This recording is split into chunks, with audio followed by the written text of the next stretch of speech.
So today's topic is topic of actions and their results, also known as kamma or karma in Buddhism. Is a very often discussed topic and very, very misunderstood in many cases.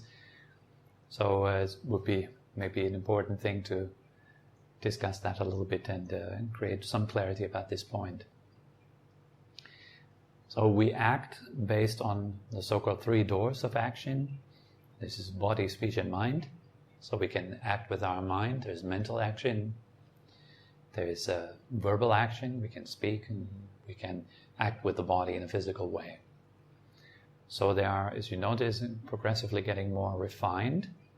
The most coarse action is, of course, a physical action. If we move the body to do something.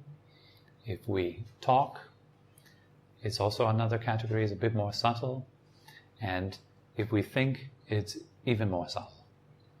So it also starts, every action, of course, starts in the mind. It starts with an intention. So intention is the very moving force or motivating force of every action. Whether you're thinking something or you talk about something, there's always some intent behind it. So our intent can be either wholesome, it can be positive, can be unwholesome, negative, or it can be neutral.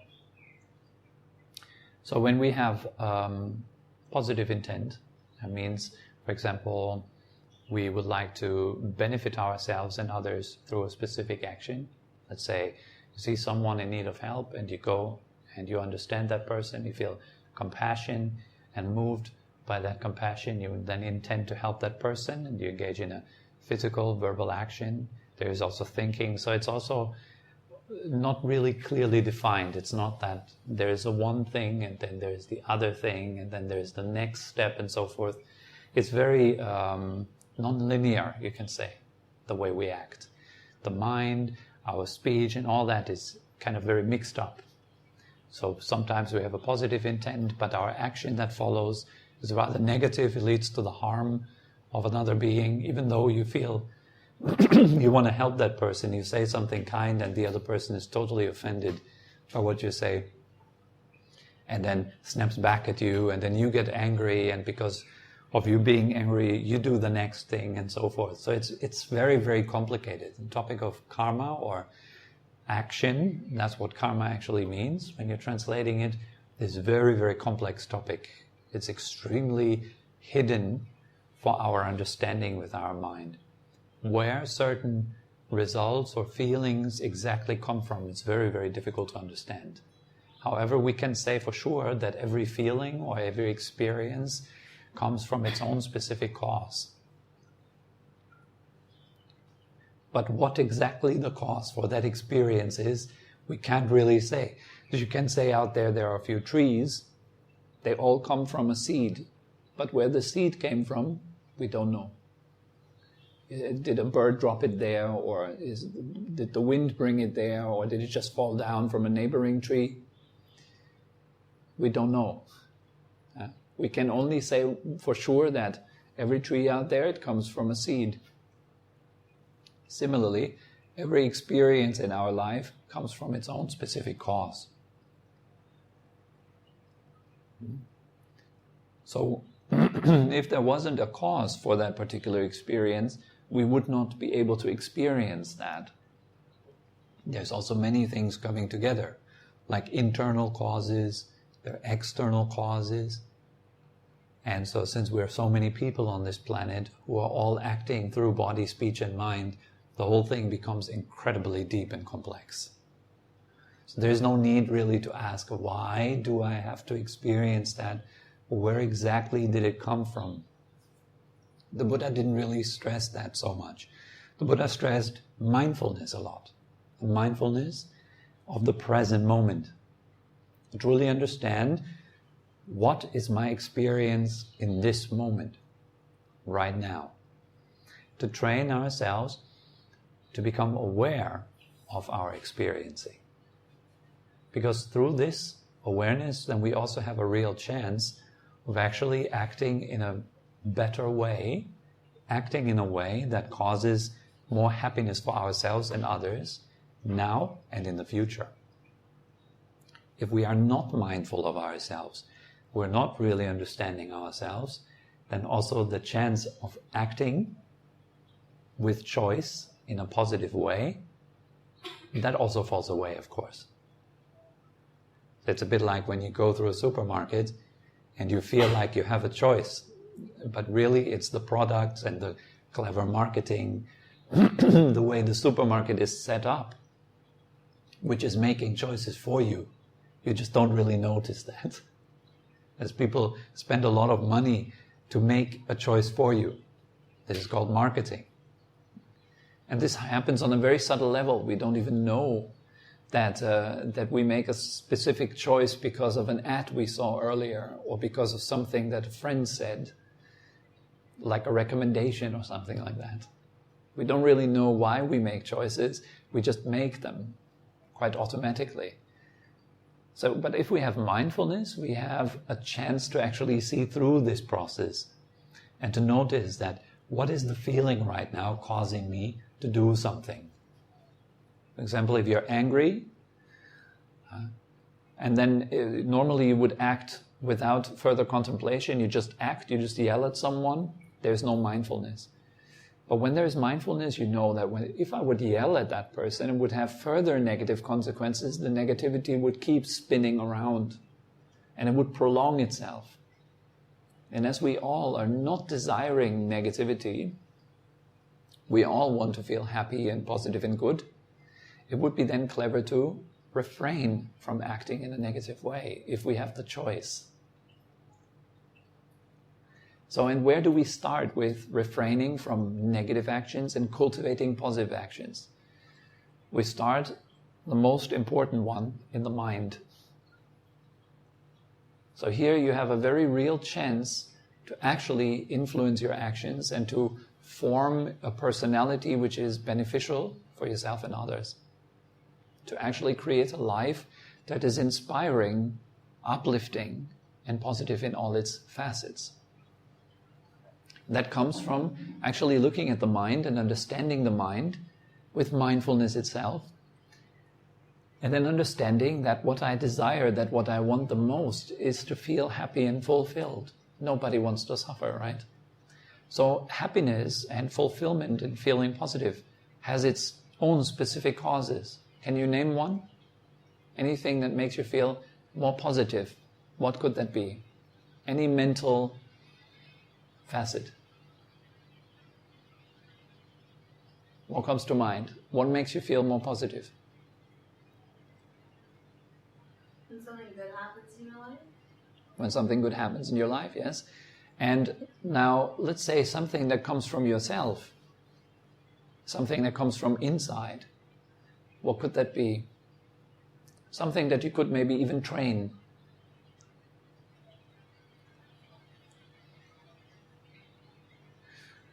Maybe let's start with something that most people find more easy. What makes you feel negative? What immediately puts you in a negative state of mind? Overthinking. Overthinking, yes. And in particular, overthinking upon what went wrong, for example. Or what doesn't work out in your life. Looking at faults. Buddha calls that a fault-finding mind. A critical mindset which is continuously dwelling on the negative. And this is very much encouraged in our society, actually. The news, the newspapers, media, bad news, they sell because they speak to something inside of us that is very active for most of us. It is the mind that is looking for problems. Every movie would not make any sense if it wasn't for the problem in it. Imagine, you go to the cinema and the movie starts and there's no problem. It's 2 hours of everyone being happy. There's no conflict, nothing. How would you feel? Bored. Bored, exactly. I get bored. People would just walk out after half an hour of looking at a meadow covered in flowers. It's getting boring because nothing happens. And what does it mean, nothing happens? Well, nothing negative happens. Nothing, in other words, even interesting happens. If there is an accident on the street, it immediately captures our attention. What's happened? What's going on there? We want to look, we want to slow down with our car as we pass by the accident. We want to look. The drama really, really captures our attention. But if you're someone giving a bunch of flour to someone else, we don't really care. It's not capturing our attention in the same way, does it? If someone says to you that you are an amazing person, you hear it, you recognize it most probably, and you move on with your life. But if someone says, you know what, you suck, you dwell on it, right? And you can really dwell on it. You can dream about it at night. It fills you with anxiety and worries for the whole day. Why did he say that? How dare he? Right? I notice it with myself, You have tons of positive comments on Facebook, but there is this one comment that tells you that it is critical of what you said or what you posted. It's a one comment, and that's the one that sticks with you for the rest of the day. That's the one that keeps you busy mentally. What could I respond? But the other ones is like kind of almost quickly forgotten. It quickly goes into the background. This is the fault-finding mind. And when you have mindfulness, you will notice this fault-finding mind is very active, is well alive, it is healthy. Why? Because we feed it all the time. And so it turns into this kind of habit, a personality trait, that kind of keeps spinning around by itself. You don't even have to do anything anymore. Your personality runs the show. The program runs the show. Like a good computer program. It just runs in the background. Right? You have these kind of apps that consume all the energy of the phone. These apps, they run in the background. You don't even notice they run, but they do. And they take all the energy out of the phone faster. So the battery life is drained much faster if all these background activities are going on. Your mind is the same. Lots of background activities. Most of them for the ordinary person is rather negative background activity, based on worries, on fear, anxiety, sadness, and all that. All those are results of the fault-finding mind. What's wrong with me? What's wrong with others? What's wrong with the world? We can talk about it for hours. Now, how to counteract that? First of all, we need mindfulness, right? We need to recognize, oh, there it is.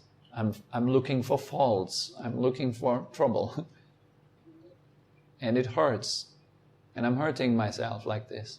So, why don't I start doing the opposite mentally?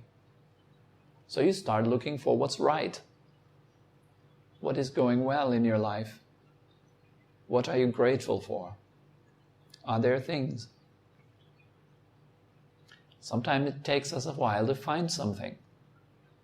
This is a sure shot sign that we are not used to this. We are not as skilled as we are with finding faults. So if the skill of finding faults is predominant, finding that things that are right might even feel like fake.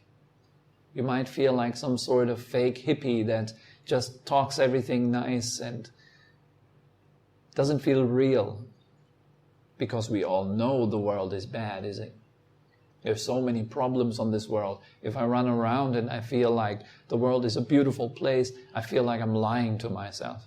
Feel like my life is beautiful. That feels like a lie. Feel like I'm handsome. Feels like a lie. Feel like I'm a good person. Wow, that feels like a lie. I'm not a good person. I can be improved upon quite significantly, right? That feels right. Yes. Yeah, it's like sometimes it feels like you're trying to convince yourself, and it's like in your own head. Yes. You're saying it's all negative, but that comes like kind of naturally. And then when you try to like positive think, it like lasts for a little while, but then it like comes back in because it doesn't feel natural. Sometimes There you go. it feels like you're trying to convince yourself. It's like phony. Exactly. Feels phony. And the reason why it feels phony is just simply because it's foreign. We're not used to it. It's almost like Columbus coming to America for the first time, and the natives are seeing them approaching with their ships. They're like, what is this? What are these guys? What are they doing? How do they look like? How weird, their clothes and how they behave, how they walk, how they talk. So strange. So if something new comes into your life, like, for example, positive thinking, gratitude, it feels weird, strange. We need to get used to it, in fact. There is this social experiment that someone launches. This kind of scientific experiment, actually. They have a group of people in a room together, and all the people in the room, it's like a waiting room, and they agreed that each time they hear a beep, there is this continuous beep coming every now and then, that when they hear a beep, they all stand up, and then they sit down again. So each time it beeps, they stand up and sit down. Okay? So that's the scenario. So now they bring in a new person who doesn't know anything. Just a girl. She walks in and she sits down on a chair. And then she hears the beep. And she sees everyone standing up, and she's listening to some music on her headphones. And she's like confused at first. There's this confusion. I see something that I do not understand. It's new. It doesn't make any sense. And after a few times of seeing everyone standing up at the beep, she starts to join in. And then they keep it going for a long time, and then they empty the room one by one until she's the only one left. Now everyone is gone. What do you think happens with the next beep? She stands up. And she keeps standing up. She has now learned a new habit. Her brain has adapted to the situation. That's how easily we are formed. And I bet you she will talk about herself in a way that I'm independent, I have my choices, I do what I want, right? Everyone would say that about themselves. I'm free. We would all say that, without a doubt, right? I'm free. I do what I do because I choose to do it. That's how it feels like. So she goes standing up and sitting down again and again. And so they bring in a new group of people, and they all don't know. And now she's the only one standing up and sitting down. And even though at first, the people who are coming in, there's one guy, he asked her, why are you standing up? And she says, because the others did it, and so I just thought I'd just join in. And so he starts joining in too. Then you have two people standing up and sitting down like this. You might find it on YouTube, okay, if you just have a look. It's a funny video. And it shows really how we learn something by repeating it. It doesn't really have to make sense. But doing it often enough creates a habit in you. And what's also very important is social pressure. With who do you surround yourself? That has a great impact on how you think, how you feel, and how you are in general. Are you together mostly with negative thinkers? Then it's very, very hard to get out of your habit, if not impossible. But if you notice, wow, that actually doesn't really help me, then it would be important also to associate with people who are used to thinking more positively, constructively, maybe to say. It's not this sort of positive thinking that paints a black wall white. That's not the point, right? We are more interested in constructive thinking, so the solution-based, solution-oriented thinking. Yes, there is a problem, I see it, but here is a solution. And that's more interesting for me, actually. The solution is more interesting not the problem so much. But I acknowledge that it is there. I see that there is a problem. I see that there is a problem in suffering and so forth. But what can we do? I consider that positive or constructional thinking. It helps. So this sort of thinking can be trained. And we should actually engage this sort of training if we want to feel more happy, less anxious, less distressed. Then that's the perfect way to start, is by changing our mental habits. If you feel like you complain a lot, then train in gratitude. If you feel like you're very angry, then train yourself in kindness. And it will all feel incredibly weird. And that's where many people actually give up their training. They will say, I give up my training because it feels weird. That's not a good enough reason. I don't do it because it doesn't feel right.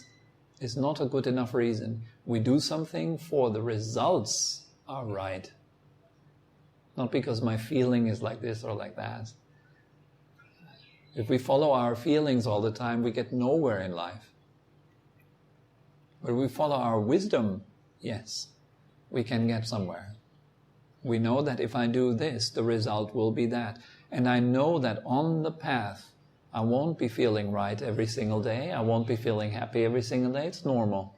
But I will do it anyways. That makes a big difference. I know that it's trouble for me to get up and get out into the rain and help the neighbors with their bags. They just bring back from shopping. Help it bring it into their house. It's uncomfortable, but I know it's nice. So I do it. Something like that, It feels a bit tough. You go against the grain, but you do so for a good reason. And what that builds is self-respect. You like yourself because you spend your day nicely, in an inspiring way. If people look at you and the way you spend your day, they will feel inspired. And if you feel inspired about yourself, then you have confidence. And it's real confidence. Yes? How do you suggest stopping like a knee-jerk reaction? Stopping a reaction? Stopping a knee-jerk reaction, like something happens, like yeah. you don't immediately get that, or with like anger or negativity or whatever, like yeah. immediately, because sometimes you don't have time to think about it, it just kind of just comes out. Yeah. Well, the answer is mindfulness. We need to train in mindfulness, and it takes time. So in the beginning you might have this knee-jerk reaction many, many times. With continuous training, it will get less and less. And with the completion of the training, it will not arise anymore any time in your life. Then it's like this. But it takes time. We shouldn't expect too much of ourselves. Like, I should be totally free from knee-jerk reactions. That's unrealistic, and you will set yourself up for disappointment. Feeling like a failure. Wow, why can't I do it? But you can. It's just small steps. If I ask myself, why can't I do 100 push-ups? I need to build up to it, right? If I try them now, I will break down. Can never do it. I can hardly ever do 10. So if I try 100, it's too much. So I try maybe 11 for a week, and then 12, and eventually I will get there. That is for sure. The mind is like a muscle. You want to train it and intend it, and that's really important. We want to work on intending the positive. Actually, intending something is a great power. Wanting something. So if we are intending what is beneficial for ourselves and others, our life will slowly become more fulfilled and happy. If we at the same time abandon what is unskillful, all those actions that make you and others unhappy, it's a very good combination like this. So this is a very simple way of becoming more mindful of how we act mentally, verbally, and physically. Now, once you have acted verbally it's difficult to take it back. You have said it. Right? But if it's still on the level of the mind, easy to kind of clean it. But if you said it, much more difficult. If you've done it, much more difficult. You already did it, right? So if that is the case with the positive action, wonderful, go for it. But if it's the case with the negative trait of the mind, then we should work on abandoning it. Gradually, slowly, by intending it and practicing every day, cultivating mindfulness like this. So this is a very simple way of,